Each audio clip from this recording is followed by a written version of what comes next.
Yubo is backstage. Yes, indeed he is. So let's bring him up and get the interview started. Yubo, thank you so much for joining us today. Hey, hello. Thank you. Really glad to join the podcast or the interview here. Yeah, thank you. So, a little bit of background, Yubo. You went to Stanford and dropped out. Then you went back to Stanford and dropped out again. Yeah, Besides dropping out, what are some of your other hobbies? dropping in. I love a lot of outdoor activities. Go for hiking, travels, play some sports, games, and I think pretty broad. And I also love science. So sometimes would actually get involved with like a lot of really interesting scientific discussions with fellow friends. Awesome. So, Yubo, you are a founder and a builder. What are some of your most proud accomplishments you've had? Yeah, I think probably. Well, as a builder, we had built a protocol that had been used by over half a billion worth of capital with 200,000 users. I think is pretty, it's a great result that I'm pretty happy to see. And then as an investor, I have been supportive for over 40 different portfolios since a very early stage. Some of them, I invested in and bring them into the crypto space, and I think that is another really um, things that I'm really proud of because I'm trying to support like more people to become entrepreneur. I even said that everyone should be a founder at least once in their lifetime, even if it's could be hard, but I think it's really it's a journey that really help people understand what they wanted to do and then force them to learn a lot. Yeah, I love that. Yubo, when did you get into the crypto space or first become interested? I think it's around 5 years ago, and then that was early 2017. So I got involved as a investor first, and then later on started to build protocols. Awesome. And when and why did you decide to create 8 Decimal Capital? And what is 8 Decimal Capital? So a decimal capital, it's a blockchain focused early stage VC fund. I mean, in 2017, it was early, not many funds that are specialized in this space. I mean, just a couple. And especially the idea here is to invest into first like younger founders because I started the fund when I was probably 20, 21-ish. So I think relatively speaking, we try to support like younger founders, especially like college dropout. And second of all, try to support like purely crypto native driven company because at that time I was previously working at a traditional VC fund that I only invest into equity. They are really against crypto because of the LP agreements or what have you. And so there was a specialized fund that just to support, sort of initial like stage of, sort of Web3 founders. And we raised over $60 million from family office institutions, and then we sort of expand the team toward a few partners to invest.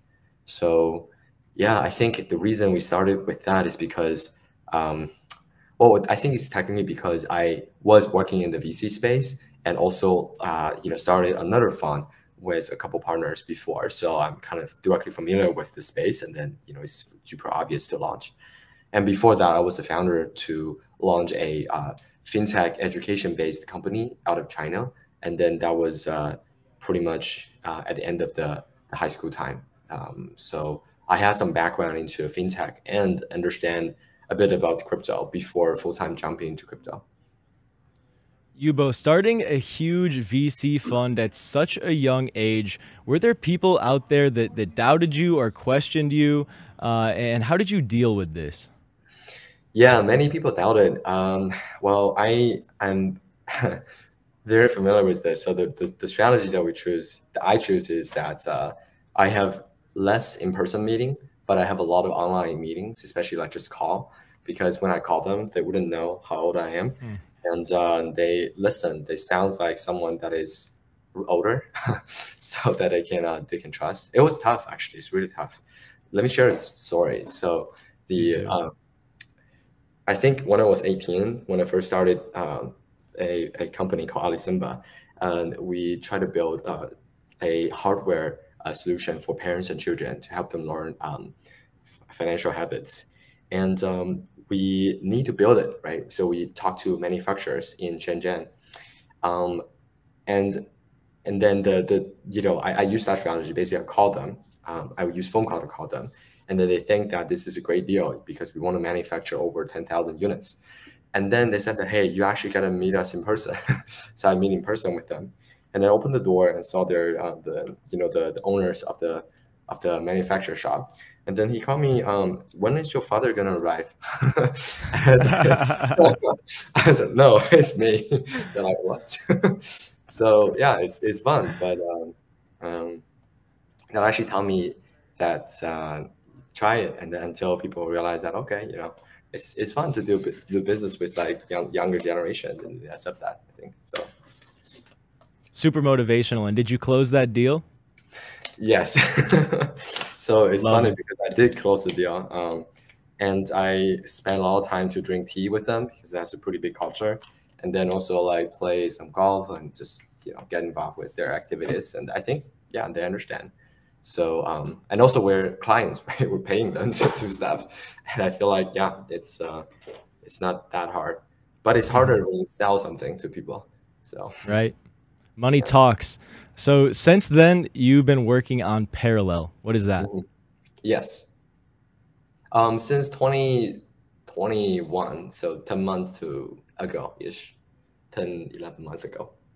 And what is Parallel about? So Parallel is a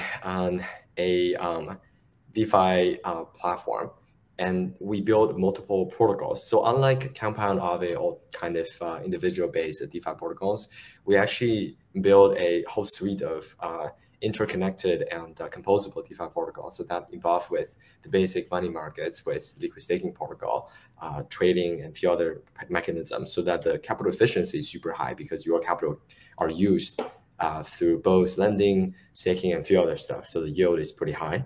And we also choose to build on a lot of the alternative layer one blockchain to get started. So we start with Polkadot as a niche start. And then we are going to expand toward Ethereum layer two, and then a few other, I think blockchains or layer twos that would have a lot of tractions over time. After having so much success in the venture capital space, why go back to a startup? Because I think starting companies is and helping the world more than being an investor. You can invest 1,000 companies, and then some of them can be very successful. But ultimately, if you really want to push the boundary of innovation, I think the most direct way is to actually start something, and then to challenge the status quo, and then push the products that really people really need faster and earlier. And then being an investor is a great way to amass, to accumulate capital and wealth. But in the end, this is just number. You can't really bring those number with you when you pass away. I think something that is important is to leave a important influence and legacy toward potentially millions of users out there or billions of users out there, that they can either change their life or they can be motivated to do something they truly love to do. Billion is a really, really big number, but that's Yes. your goal, is to onboard 1 billion people into DeFi. How are you trying to do this, and what do you think is the earliest we could see 1 billion DeFi users? So we are doing by 3 steps. First of all, we want to start with a niche market, and then and we want to dominate the niche markets. And then the second step for us is to, can you guys still hear me? Yep. Yep. Okay, cool. So the first step is to dominate a niche market. The second step is to build applications across multiple chains. And then the third step is to actually bring to build on-ramp and off-ramp for fiat, and then try to be more compliant, and then bring retail users to be on board. So the overall idea here is to build tractions and market share first with the markets that are easier to take over. And then we actually did. We are one of the largest DeFi provider in the Polkadot space. As I said, over 200,000 users. So we're like 2 basis point away from, we still need to be like 10,000 times bigger in our user base toward 10 billion user. But then we have a lot of institutional clients that can transfer their asset when we build on ETH L2, when we build on other alternative L1s. And the number three is when we have enough sort of DeFi protocol and user base, then we want to build this sort of wallets and front-end layers that actually make the experience simple and to let normal people to use easily. And did Parallel get support from the Web3 Foundation? Yes. So we had grants from Web3 foundations. So is it grants and dev support or just grants from Web3 Foundation? Grant, dev support, and then I think they had something called Separate Builder Program. It's another program that supports us as well in terms of both dev and some strategy and just some internal help as well. Very cool. And is Parallel more of a multi-chain platform or a cross-chain platform? Or at least what is the goal of Parallel? Is it more to be multi-chain or cross-chain? Yeah, I don't think that is contradictory because if you think about blockchain as a country, and then there can be many cities and there can be cities interconnected. So I think for us, we care about a billion user the most. So I think if they wanted to use one of the blockchain or the other blockchain, we wanted to build awesome interface and awesome protocols for them to help them better solve their financial demands. So I think it will be both. On one hand, it will be blockchains applications or protocols across alternative layer ones. That's more of across multiple blockchains, but also as well multi-chain, what have you defined. And then we also build on top of, let's say, ETH, and there are multiple L2s and L3 and L4. That's going to be across those smaller set of layers of blockchains. And I think that that's where the majority of the volume going to go in the next 2-3 years. And on ETH, right, L2 is eating L1, and then eventually maybe L3 is eating L2. We'll see the trend in the next few years. That makes a lot of sense. And what's your roadmap toward decentralization look like? So decentralization really matters to us. However, at the beginning stage, we are, we need efficiency. So I think in general, we're taking an approach where we take around half a year to sort of do R&D and then take another half a year to gradually transition toward complete decentralization, and then let the community and then the actual token owners to run the protocol. Very cool. And what kind of incentives do you have in place for early users on Parallel? So early users get liquidity mining rewards by providing using the platform, providing liquidity, and then even refer to their friends. And so we have a structured program called the liquidity mining programs, and then the governance voting can decide on what how long the program can be, how much token to rewards, and then what type of behavior we want to incentivize. So there's no fixed amounts or fixed time frame. It really depends on how the community is going to decide. Are you testing that out on Kusama by chance? Yes. Very cool. This is actually what we are doing, testing on Kusama, and then eventually launch on Dots, and then eventually launch on like other blockchains. Ryan, is that your last question? Yep. All right, Yubo, does decentralization matter to retail users? I think it's not the top priority unless some centralized party really, really fucked up something. For example, they take the money away, freeze their accounts, stop trading for specific trading pairs or whatever. So that would actually make retail realize how important decentralization is. But if it doesn't happen, I think people care about security, liquidity, and then the return over decentralization. Decentralization, I'll say like number 3 to number 4 priority. And depends on the, if this is the peacetime or the wartime. If it's during the wartime, people might care more about decentralization, especially in the areas that the assets are vulnerable. Interesting. So do you see this narrative changing over, the next few months with the global events that are going on right now?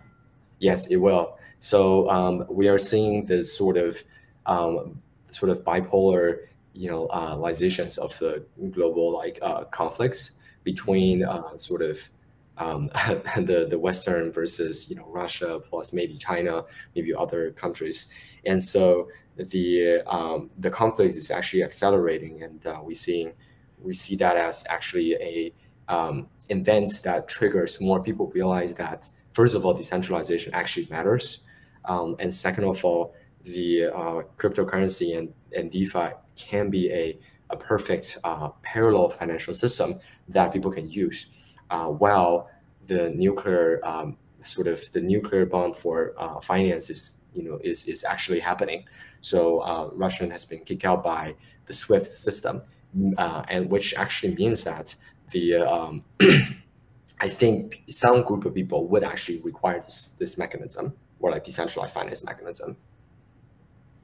Yeah, I agree completely. And we also saw Ukraine use it to, crowdsource funding for their defense operation, which was, amazing to see. I'm really hoping personally that we don't see these narratives get mixed up if if Russia uses crypto and decentralized money to go around sanctions.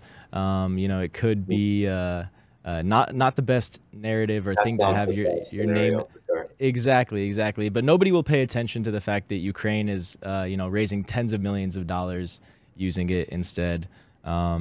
I guess we'll have to see what happens. But fingers crossed. Hopefully, we can figure this out, and it will be somewhat net positive for the future. So, speaking about the future, Vitalik has had some thoughts. He's pessimistic on cross-chain applications long term. He thinks that there are inherent security limits to bridges. Yeah. Shortly after he said that, we saw the wormhole hack. What are your thoughts on this debate? I think actually he's right. The bridge inherently is not secure. It's you're trying to connect two heterogeneous blockchain with a relatively speaking, centralized group of validators to listen to events and vote for what happens. And it's vulnerable because of the amount of asset that has been bridged versus the amount of capital that is held by the middle sort of validators. It's there are enough incentives to actually attack, and you can't really solve that. So what I can see is that the future blockchain might look like a group of countries that you can talk to each other, you can do cross-country travel, but it's not that easy, not that safe. But within the country, right, the communication system is relatively speaking advanced, right? So for example, within ETH, if you want to talk within two different L2s, the security measurement is actually pretty high, because worst case, you can go back to L1 and then transfer your fund to another contract and then go back to another L2. If the bridge doesn't really work that well, right? Worst case, you just waste some time, but then you are not going to lose your money. For example, Polkadot, they have this something called a cross-chain messaging protocol, XCM. So across multiple parachains, the communication and cross-chain transfer is actually more secure. But across, let's say, DOT toward Ethereum or Ethereum toward Solana, and all of that might be involved with unsolvable long-term security measurements. So I think we'll see more activities within the country that interact with each other, and then less activities in between different bridges, and sometimes even relies on some centralized parties, right? Maybe go through Coinbase. Coinbase give money to you if you trust them. So. But we see endless profile picture NFT collections out there right now. But what's one other application of NFTs that excites you for the future? I think NFT, the most exciting two things for NFT market is one, the financialization of NFT markets, where NFT holders can be able to collateralize their NFT, get access to credit line. On the other hand, NFT holders or any ERC20 holders can pay interest and rent to rent a specific NFT that they need at a specific date of time to enjoy the usage or utility. For example, you can rent NFT for gaming use case, or rent NFT for real life activities, or ticketing use case, or some economics, right? For example, royalty points or airdrop, or what have you. So having a marketplace for rent and borrow and lending will be, I think, a very exciting direction. Besides that, I think on-chain price appraisal is very important. There isn't any good oracle for the price of NFT, and inherently the price of NFTs are very subjective. There aren't any source of truth. And to give you examples, a friend really want to buy an NFT really because that NFT looked like his wife. And so you got the super subjective, valuation of the NFT. And then how do you aggregate the crowd with them to give a, relatively speaking, objective pricing of that NFT can be a very interesting, I think, problem to solve. And if that's solved, I think the market will be way more efficient to deal with all of the financializations of NFT markets. And in the long term, NFT is a huge market. I think 99% of the world are, from a quantity perspective, are NFTs. They're not fungible. Your, like your phone, your water bottle, what have you, right? That's different than the other one, all of the asset. And then eventually all of them will be on-chain. So solving the on-chain appraisal pricing for the NFTs plus financialization will be a really big topic and big blue ocean opportunity for the next, I think, 1, 2, 3, 4 years. Fascinating. Yubo, these are amazing answers. I want to keep it going. I want to toss it out to the chat. If you guys have any questions, please, please, please drop them in the chat below. We have about 5 minutes left. But Ryan, I'm curious, do you have any questions? Logan, I see you have one on here that's pretty interesting about Polkadot. Yubo, I'm curious to know, what do you think Polkadot's biggest roadblock is right now to either adoption or from a technological standpoint? I think the biggest roadblock for Polkadot will be adoptions. So every single blockchain are essentially competing for application developers. And then the application developers have limited bandwidth of what type of blockchain and language they have to learn and what type of application they can build to serve customer demand. So the more people develop on a specific blockchain, the higher network effect and higher value per developer per blockchain gonna go. And so Polkadot's, I think, would want to attract more developers and better, I guess, like enterprise to build on top and to actually build this sort of better network effect. Because the whole premise of Polkadot is that you can connect with different parachains to talk to each other and to also help any company to launch or anyone to launch a blockchain without running validators, without going through the complicated process of getting consensus. So the technologies are great, but at the same time, the amount of developers, amount of application that I have seen is a lot less than what happened on the Ethereum ecosystem. So it's also not about the quantity, it's about the quality of like talented developers and very prominent enterprise to build unique applications that can be only enabled by Polkadot. Then copy what happened on other blockchains like ETH, and that could inherently, attract more, developers to build on top. And so education is needed, better, sort of ecosystem programs, network supports, and a few other stuff is actually in need to really grow the ecosystem. So do you think only having 100 parachains is limiting for Polkadot since they need more developers? Yeah, so there is some technical barrier because each blockchain is a shard. There are actually inherent limitations of how many shards a blockchain can theoretically validate, right? Because the validation process is taken over by the relay chain. And I think 100 parachain might be enough if each of the blockchain, if the parachain can build its own smaller set of ecosystem where the ecosystem itself can attract additional developers to build on top. For example, Parallel is a application-focused parachain. However, in the long term, we are able to open up the development resources and the capability to let other people to run arbitrary applications on our chain so that we can build a subset of ecosystem on top.